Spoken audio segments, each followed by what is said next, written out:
Hi, my name is Marie Romagnano, founder of Healthcare Professionals for Divine Mercy. I'm happy to present to you our educational conferences that integrate medicine, bioethics, and the spirituality of Divine Mercy in patient care for healthcare professionals. Because of their importance, even if you're not a medical professional, we invite you to join us.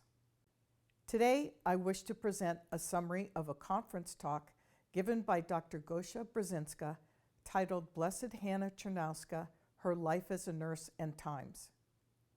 Dr. Gosia Brykczyńska is a retired nursing professor who taught healthcare ethics and philosophy at the Royal College of Nursing Institute of Advanced Nursing Education in England. She pioneered the use of the humanities in nursing education and has written extensively in her field. In 2019, Marian Press published her biography of Blessed Hanna Chrzanowska. Dr. Brykczyńska introduces the life story of Blessed Hanna Chrzanowska, the first lay registered nurse to be beatified. This took place at the Divine Mercy Shrine in Kraków-Ławiczniki, Poland, in April of 2018. Born in 1902 in Poland to wealthy parents, Blessed Hanna's life spanned most of the tumultuous 20th century. She dedicated her entire life to the service of the sick and abandoned as a community nurse and contributed to the formation of professional nursing in Poland and the setting up of parish nursing in Krakow in the 1950s. She worked closely with Cardinal Karol Wojtyła, the future pope known as St. John Paul II. Blessed Hanna was a professional nurse who hugely contributed to the development of nursing in Poland, and due to her charisma and personal efforts, she managed to engage hundreds of volunteers in her community projects, which brought religion and the church into the lives of the abandoned and forgotten housebound patients. I invite you to listen to the complete presentation by Dr. Brykczyńska as she speaks about Blessed Hanna Chrzanowska, her life as a nurse and times.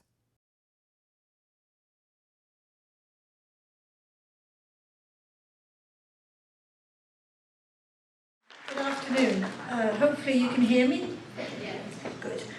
Thank you very much for inviting me here to America, because it is my passion to talk about Hanna, and I realize that I'm only one and I'm getting older, not younger, and I want the world to know about Hanna. That she is known in Poland is a fact, but she's not known outside of Poland.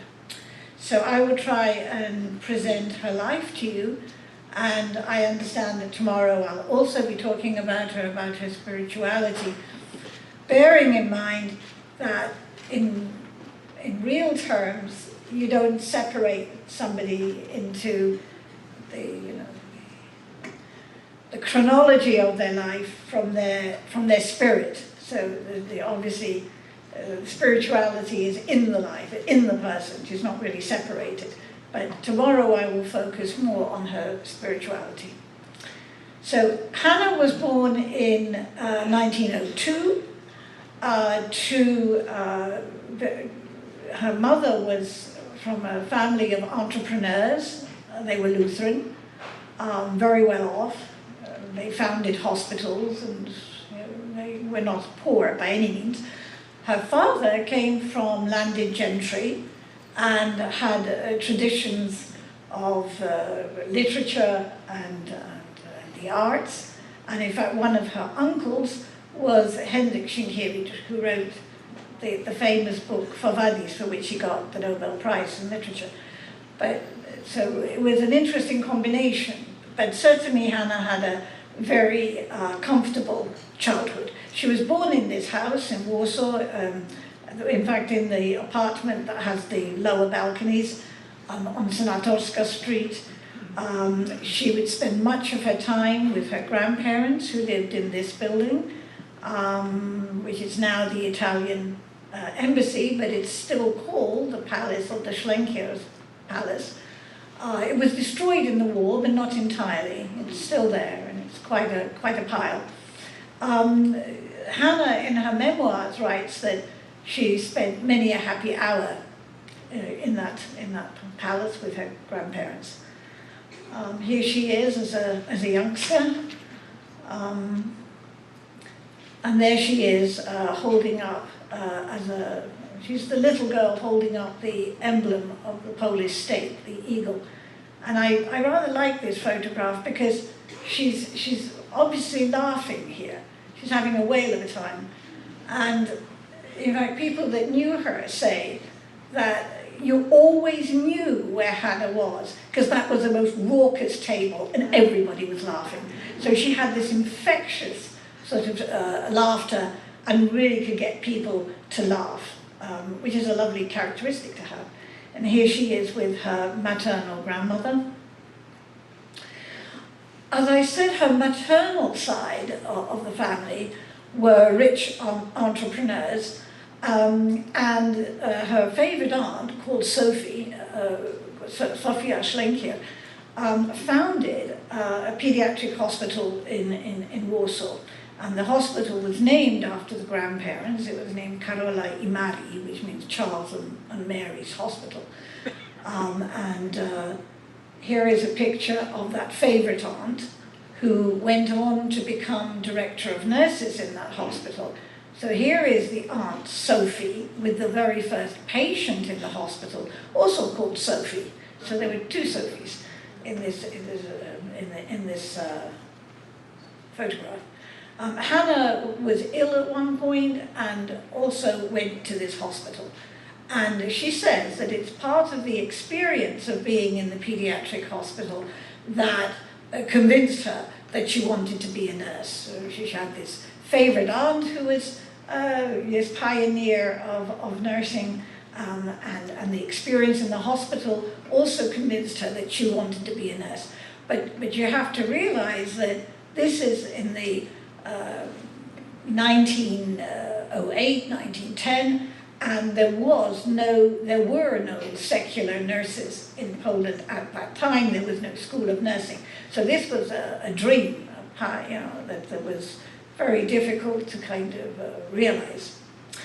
The family, although were initially in Warsaw, her father became professor of Polish language and literature in Kraków, in the Jagiellonian University. So the whole family moved to Kraków, and for the first time in her life, Hanna went to a regular school, and she went to the Ursuline school, and here it is. We were there only 10 days ago, and the sisters were showing us her school cards and how do you call these things? End of term reports, which apparently were kept in triplicate or something like that.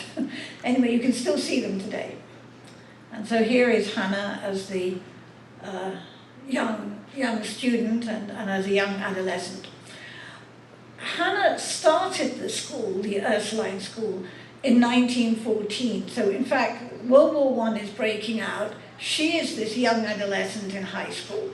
She finishes high school and the war actually comes to an end, However, in Poland at the time, although Poland got its independence at the conclusion of World War I on the 11th of November, it wasn't that easy to create a state out of three separate entities.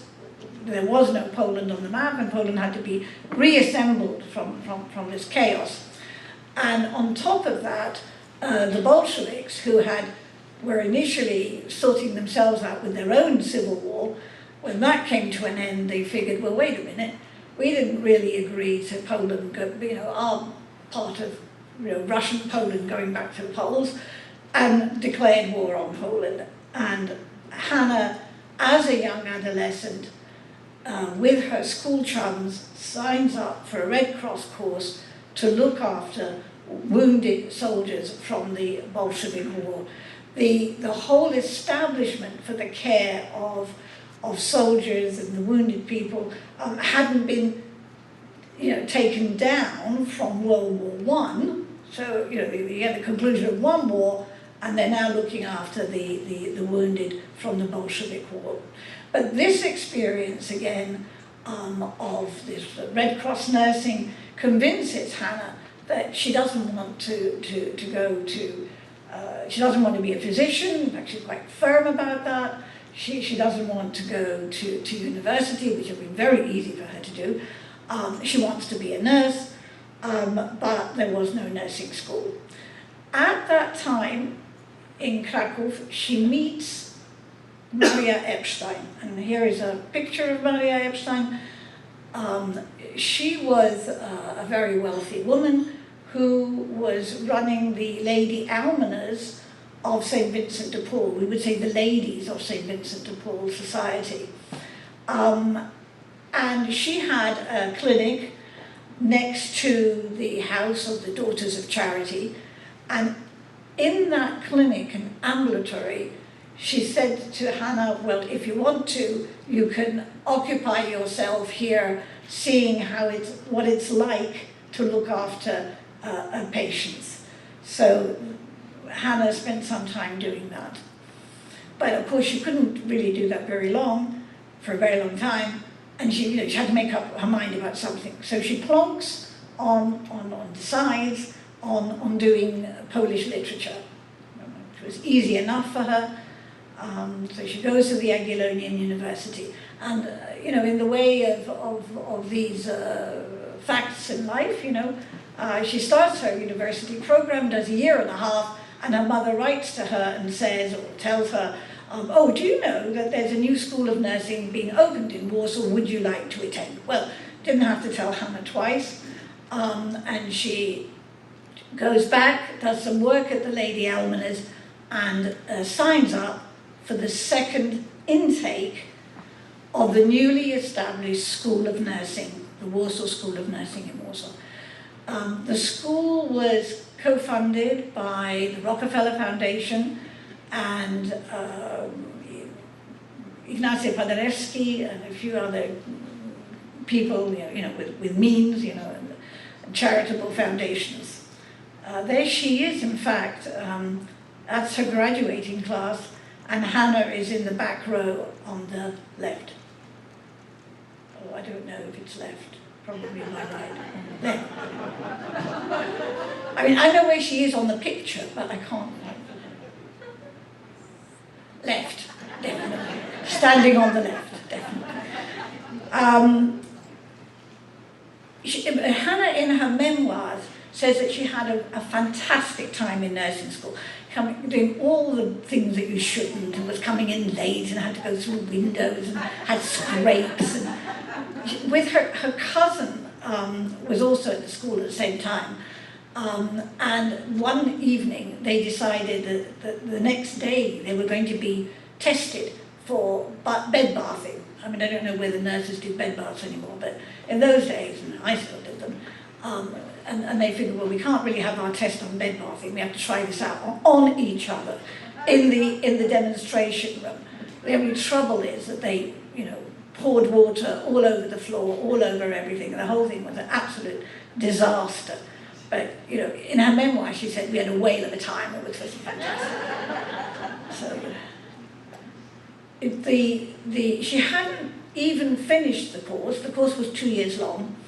When she was called into the directress office, Miss Helen Bridge.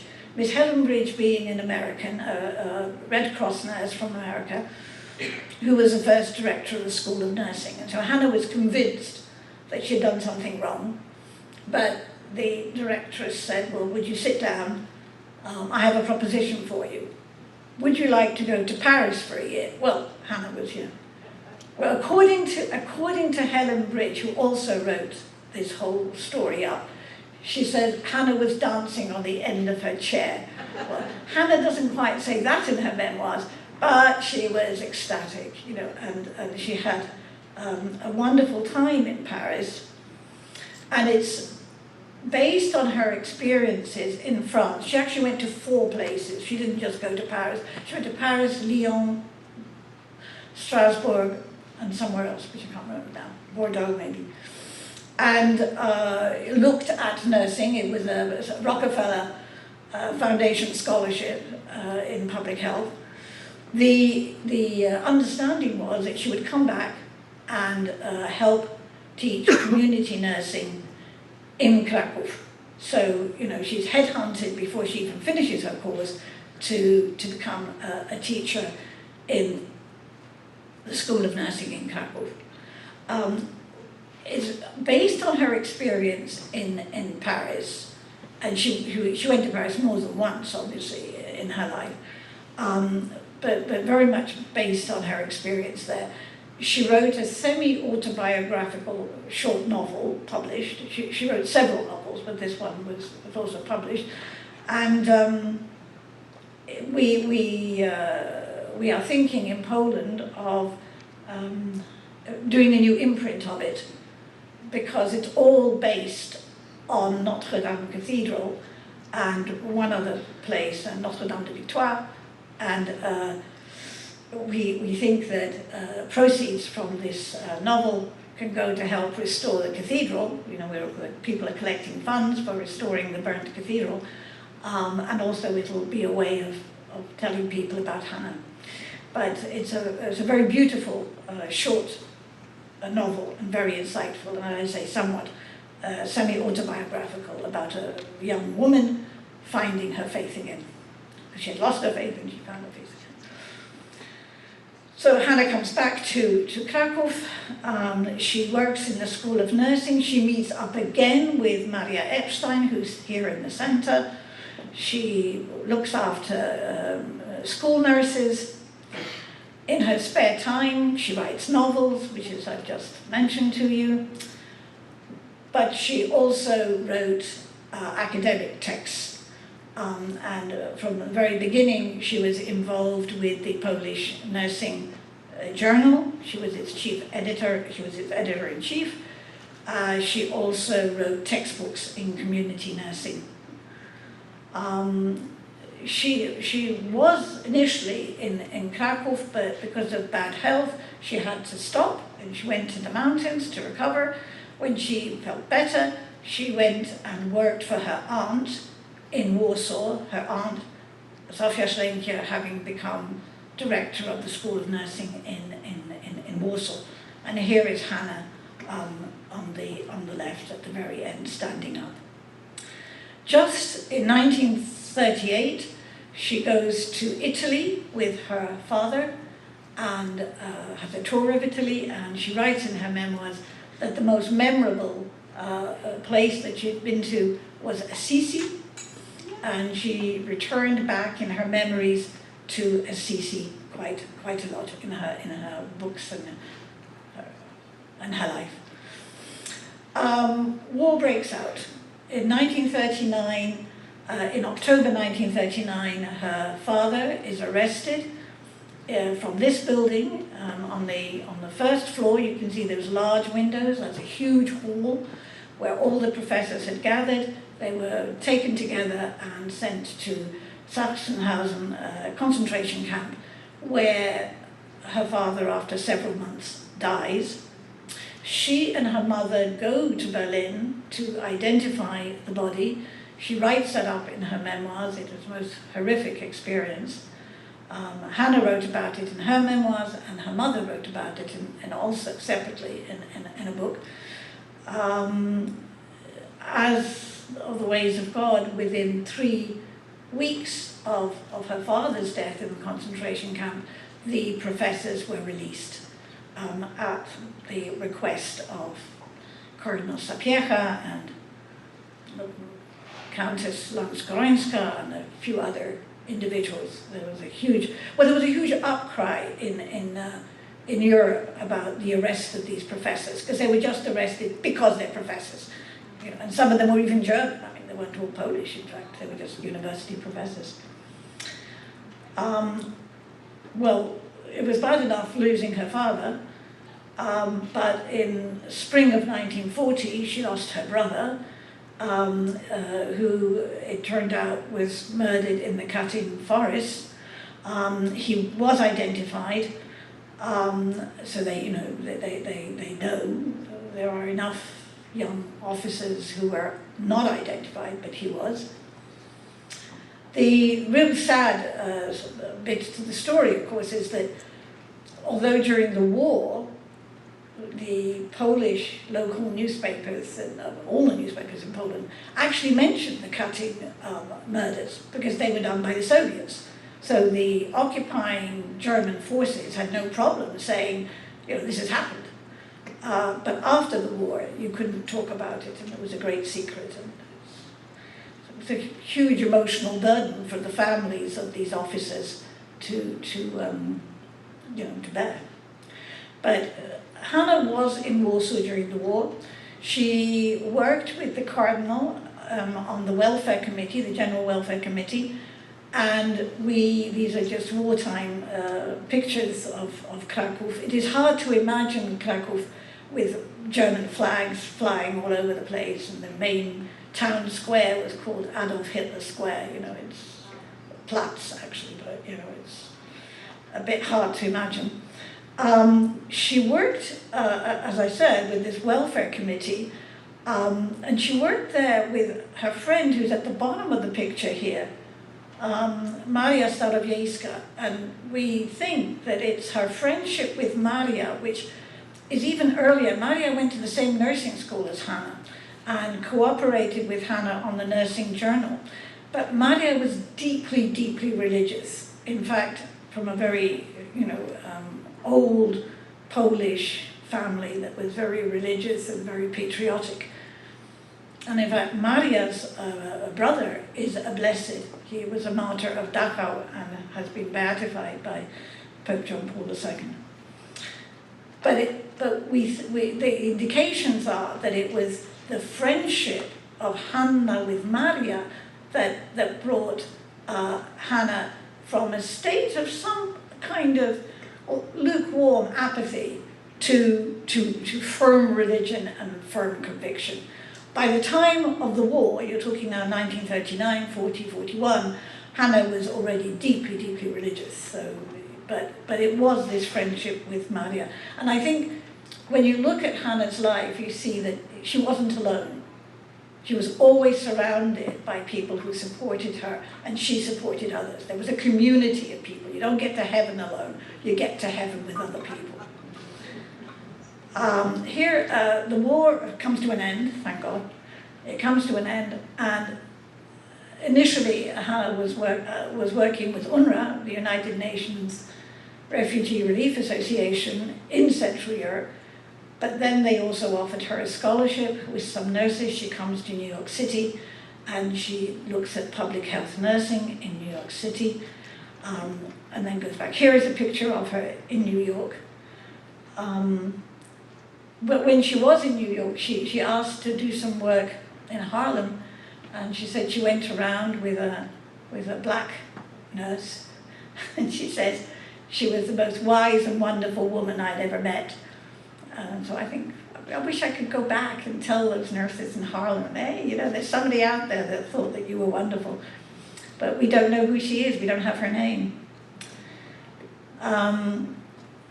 So Hanna comes back to Krakow. This is 1947, she comes back. She still works in the School of Nursing. However, she also starts going to Tyniec Abbey, a Benedictine abbey on the Vistula River. She's more and more interested in Benedictine spirituality. And by 1956-57, she becomes a Benedictine oblate. And more about that tomorrow. Here is a picture of her. I have two pictures. One is in 48. There's Hanna sitting next to the director of nursing in the Krakow School of Nursing. But right behind Hanna, or behind and one to the left, is Alina Roman, who will become her closest co-worker. But nobody knew that at the time. And here is Hanna with her last group of students before she's forced to retire. Which is dismissed from her job, in fact, and leaning forward, and there's no way I can really point it out to you, but just believe me, she's in this picture here, is one of her students. She's surrounded by her last intake of students, they've just graduated, and is the woman who's going to become the vice postulator for her case. So you never know, you live your life and you never know who is going to be next to you. As I mentioned, she was dismissed from her job. Well, her face didn't fit. She was obviously a committed Catholic, and this was just not good enough for the authorities. And they figured, well, okay, she can become director of nursing at Kobierzyn Psychiatric Hospital, which was one of the largest psychiatric hospitals in Poland at the time. And I visited there a couple of weeks ago, and they have great fond memories of her there. But her work there didn't last very long, because she took her nurses to a pilgrimage to Jasna Góra, to Częstochowa. She took the student nurses there. Well, that was not a very wise thing to do, because they said, well, okay, if she can continue doing this, we'll just close the entire school of nursing. So they just closed the school of nursing. And Hanna, for the first time in her life, didn't have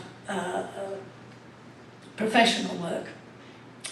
So she wonders what she can do. She's living, obviously, in Kraków, and she decides to go and seek advice from people how she can set up community nursing, because the new communist authorities were not promoting community nursing. And she figured, well, maybe what I could do is base my community nursing on parishes, in effect founding what is now known as parish nursing. So she went with a friend, Zofia Szlendak. She went to the young Karol Wojtyła, who looked pretty much like he does in the picture down at the bottom. At the time, that's how he looked. And she said, well, we've got this problem, we don't know who to go to, do you think you can help us? And he said, well, no, not really, but come in a couple of days' time and we'll figure something out. So, he didn't have a ready answer, but he says, well, I'll work on it. So in a couple of days' time, they go together as three of them, and they go to the Mariacki Church, the Church of the Blessed Virgin Mary in the town square. And in front of the miraculous cross, first they pray there, and as Hanna said, it all started at the foot of the cross, and they went to Father Machai. Father Machai was the parish priest of the Basilica of the Blessed Virgin Mary, and was a hugely important person in Kraków. I mean, what he said went. I mean, even the bishop didn't have anything to say about this. So Father Machai said, right, I'll agree. You want to do parish nursing? Well, 1,500 zloty do. 1,500 zloty in those times would be something like, I don't know, $3,000, $2,000 a month, something like that. Anyway, Hanna says, she was actually amazed that she didn't have to argue anything. She went in thinking she would have to argue her case. And she says, well, I had all these arguments, and I couldn't even use any. So, because he thought it was a very good idea. So she was so happy that the project worked that she wanted to say thank you. She wanted to say thank you to God. She had a great devotion to the Blessed Sacrament.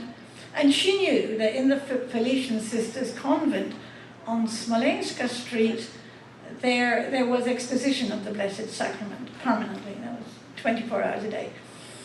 So she ran down and she wanted to pray there, but it was already closed. The outside doors of the convent were closed, and presumably she could have rung the doorbell, but she didn't. She just knelt on the pavement then and there. The really strange thing in all of this is that she wrote about it in her memoirs. The memoirs are not, me and my graces. Nothing to do with that. The memoirs were written for her parish nurses, but they wanted to know about her life. She was very sparse in talking about her interior life. You're not going to read it to find out about, levitations or visions or nothing like that, nothing. We only know what she was thinking, through poetry, through her novels, which are semi-autobiographical, her articles, which she wrote. But, when they said to her, write your life, she said, okay, I got up in the morning, had coffee, I'm not going to tell you what I'm thinking inside my heart. That's for God to know. which is an interesting kind of spirituality and very difficult for us today. I mean, I remember arguing, as in discussing, with people in Krakow why we want her to be beatified. They said, well, we knew her and she was normal. This was not a levitating saint. You know, you've really got to understand this. People had no idea what was going on in her heart. They only saw the product of her work. They could see the effects of her work, but they didn't know. They had no idea. So there she is in the parish of Father Mahai. He would sit at one end of the table having his breakfast, and at the other end of the table they were rolling up the bandages. So parish nursing took off. Parish nursing was the work which probably she is best known for. Certainly the church would say that was the last 20, 25 years of her life, where you could see the effects of her prayer life and what she was doing. She coordinated nurses to deliver care. The nurses then had, of course, volunteers that they would teach up. She also organized university students to work with the handicapped in Trzebini Retreat Center. And recently, when I was at my cousin's, we took a photograph of this phone, because what we have to make people understand is there were no phones. This was like the second phone in Krakow, and one was in the Archbishop's Palace. So people didn't have phones, they didn't have cars, they didn't have faxes, they didn't have even typewriters. So Hanna, because of who she was, and she knew a lot of influential people, would know somebody like Alexandra. Alexandra also went to the nursing school with her, the same Warsaw School of Nursing. And her sister was a professor, so they had a typewriter, they had a telephone. They lived right across from the university, so they could see the students coming and going. But I think the ways of God are amazing, because, you know, he managed to find the right people for the right job, and Hanna managed to coordinate them. At the height of the program, there was something like 300 students working with Hanna. And the story was that if you volunteer to help with Hanna, you'll pass your exams. So by the end, everybody wanted to work with Hanna. From the very beginning, the Cardinal, Bishop and Cardinal visited Trzebini Retreat Center and the handicap. He was a great supporter of Hanna. One needs to kind of remind people that Hanna took the young bishop, he was very young when he first was made bishop, one Easter, and said, okay, I'm going to take you to 30 of my patients. And we're just going to do the rounds. Yeah, you and me, together. He was shocked. He had never seen people in those conditions. He had no idea what was happening in the garrets and the basements. You know, it just blew his mind. And ever since then, every year he would visit the sick with Hanna. He instituted on the feast of the 11th of February, a day for the sick for the whole archdiocese. And when he became Pope, he extended that feast for the Universal Church. And so now, on the 11th of February, we have the Day for the Sick. That's due to Hanna. But, you know, and the Pope, when he wrote his biography, said, I owe everything I know about the sick to the work of Hanna. Hanna loved the mountains, and the last thing she did before she died was go up to the mountains. She came back and could barely walk up her steps to her flat. On the other side of the road from where she lived was a Carmelite monastery. She would go there for daily mass, and it was from this Carmelite monastery that her funeral was held. The Cardinal Wojtyła presided at the funeral. There is a story, I don't know how anecdotal, he was at an Episcopal meeting in Częstochowa at the time, and he said, I'm expecting a phone call any minute, I'll have to go to a funeral of a nurse. And the bishops all looked at him and said, since when does a cardinal, leave an Episcopal meeting to go to a funeral of a nurse? But this was no ordinary nurse. So there he is at the funeral. Thousands of people obviously went to say their final goodbyes. The interesting point about Hanna is that she was a nurse. She wasn't a religious, she wasn't a priest, she wasn't a bishop, she didn't found an order, she didn't belong to any kind of huge movement. She wasn't a member of Opus Dei, she wasn't a Focolare, nothing like that. Because even though she was a Benedictine oblate, the Benedictines are very, quiet. They didn't do much. It was the nurses who realized that she was someone special, and they never forgot. 1 year went by, 2 years went by, 5 years went by, and they said, hey, she is special. We want the world to know this. So eventually they went to Father Cardinal Maharski, who knew her, of course, very well, and said, we want our friend canonized. Well, this is one of the few times that the Cardinal didn't laugh his head off. He said, you're right, she was special. And it was the first time in the history of the Vatican that a canonization cause was started by a professional group. Not by a parish, not by a diocese, not by an order, but by a professional group going to their bishop and saying, we want one of our members on a pathway to canonization. There was, of course, a miracle. She has been beatified, and the miracle was of her friend, Sofia Schlendak, a colleague. First Sofia was a student of hers, and then a colleague of hers, and a community nurse who is cured, body and soul. It's a very interesting story, and I can tell it to you tomorrow. But the important thing is that Hanna does look out for her nurses. Even today, 40 requests come in to the shrine of Blessed Hanna every week.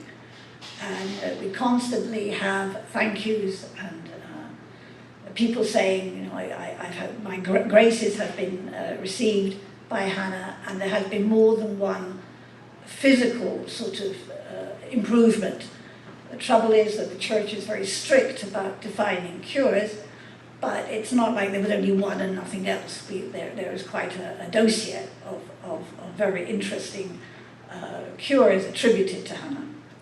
Well, the beatification took place in the Divine Mercy Shrine in Łagiewnicki a year ago on the 28th of April.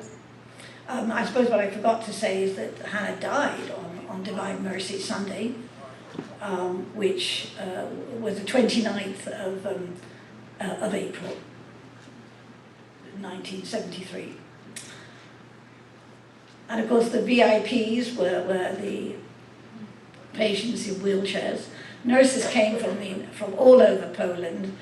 There are several nursing homes obviously named after her.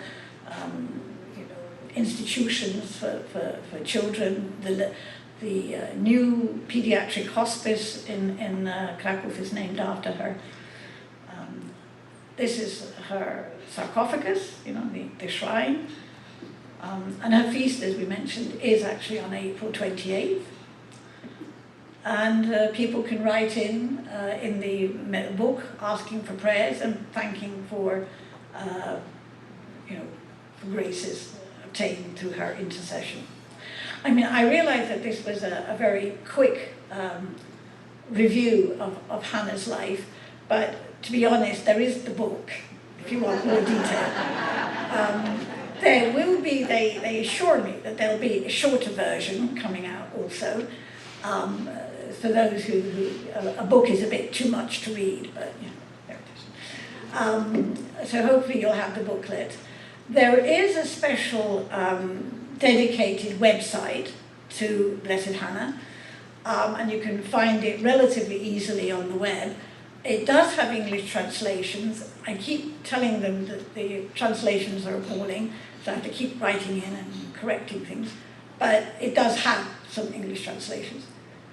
And you can keep abreast of what's happening with the cult of Hanna. And they've just put on the website, the latest thing they put on the website was a huge sort of intercession by Blessed Hanna of a Polish nurse who went on holidays with her family to Bali, which is somewhere at the end of the world. Anyway, not Polynesia, where is it? Indonesia, well, close enough. Indonesia, and there was an earthquake. It was recently. Yeah, there was an earthquake in Bali recently. Yeah. And then there was a tsunami. And the combination, it's not the one not the Christmas tsunami, not that one. It's more recent. But she says that, that it was really bad and the land was shaking. And they couldn't really get back into their holiday home, where they were. And the only thing that she could find was a rosary, which I actually have a copy of one. I have an example of one, with a picture of Blessed Hanna on it. Yeah, but I probably can't see from there. And she says, I still have it. And I'm grateful to Hanna for preserving our life, because she was praying to Hanna as the earth was shaking. And she wrote it up. She wrote up the whole event and how she attributes her survival from that terrible experience to the protection of Hanna. So we like to think that Hanna is very good to her nurses, and that if nurses pray to Hanna, she'll look after you. And it's high time, because there are something like 20 to 25 blesseds and saints, canonized saints, who are physicians. Far too many. And we now need to have some nurses to be beatified. Thank you for viewing our program. Please see our website, divinemercymatters.org, for additional educational resources. Thank you.